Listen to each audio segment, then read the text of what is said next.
പുതിയൊരു വീഡിയോയിലേക്ക് സ്വാഗതം. കഴിഞ്ഞ സീസണിൽ കേരള ബ്ലാസ്റ്റേഴ്സിന് വേണ്ടി മികച്ച പ്രകടനം കാഴ്ചവെച്ചിരുന്ന ഒരു താരമായിരുന്നു നോവ സദാവി.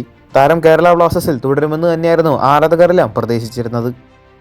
എന്നാൽ ലീഗിലുണ്ടായിരുന്ന പ്രതിസന്ധികൾ കാരണം കൊണ്ട് തന്നെ നോവയെ കേരള ബ്ലാസ്റ്റേഴ്സ് ഒരു ഇന്തോനേഷ്യൻ ക്ലബിലേക്ക് ലോൺ അടിസ്ഥാനത്തിൽ അയക്കുകയായിരുന്നു.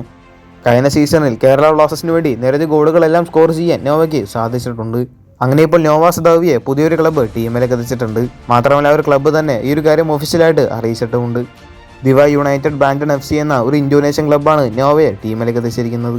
എന്തായാലും ഇനി ഒരു ഇന്തോനേഷ്യൻ ക്ലബ്ബിന് വേണ്ടി നോവ മികച്ച പ്രകടനം കാഴ്ചവെക്കട്ടെ എന്ന് പ്രതീക്ഷിക്കാം. ഇന്നായിരുന്നു ഒരു ക്ലബ്ബ് നോവയെ ടീമിലേക്ക് എത്തിച്ചതിന്റെ ഒഫീഷ്യൽ പ്രഖ്യാപനം പുറത്തുവിട്ടിരുന്നത്. അടുത്തൊരു വാർത്ത കേരള ബ്ലാസ്റ്റേഴ്സുമായിട്ട് ബന്ധപ്പെട്ട ഒരു അപ്ഡേറ്റ് ആണ്. അടുത്ത സീസണിലെ ISL ക്ലബ്ബുകളുടെ ഹോം മത്സരങ്ങളുമായി ബന്ധപ്പെട്ട ചില അപ്ഡേറ്റ്സ് ഇപ്പോൾ പുറത്തു വന്നിട്ടുണ്ട്. എന്തായാലും വരുന്ന സീസണിന്റെ ഫിക്സ്ചേഴ്സ് എല്ലാം ഉടനെ തന്നെ പുറത്തുവിടും. ഡ്രാഫ്റ്റ് പ്രകാരം Mohan Bagan, east Bengal, FC Goa, north east united FC, Jamshedpur FC, Bengaluru FC എന്നിവയ്ക്ക് 7 ഹോം മത്സരങ്ങളായിരിക്കും. തവണ കേരള ബ്ലാസ്റ്റേഴ്സിനാണ് ഏറ്റവും കൂടുതൽ ഹോം മത്സരങ്ങൾ ഉണ്ടാവുക.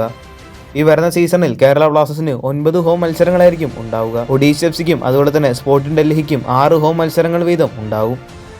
അതുപോലെ തന്നെ ഇന്റർ കാശ്, Mumbai city FC, Chennai FC എന്നീ ടീമുകൾക്ക് 5 ഹോം മത്സരങ്ങൾ ഉണ്ട്.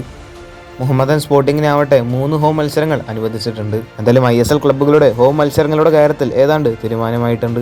ഈ വരുന്ന സീസണിൽ ഏറ്റവും കൂടുതൽ ഹോം മത്സരങ്ങൾ ഉള്ളത് കേരള ബ്ലാസ്റ്റേഴ്സിനായിരിക്കും. കൂടുതൽ ISLുമായിട്ടും കേരള ബ്ലാസ്റ്റേഴ്സുമായിട്ട് ബന്ധപ്പെട്ട വാർത്തകൾ അറിഞ്ഞായിട്ട് ചാനൽ സബ്സ്ക്രൈബ് ചെയ്യുക. അടുത്തുള്ള ബെല്ലൈക്കൺ ഓൾ ഓപ്ഷനിൽ എനേബിൾ ചെയ്യാൻ മറക്കരുത്. അടുത്തൊരു വീഡിയോ ആയിട്ട് നമുക്ക് വീണ്ടും കാണാം.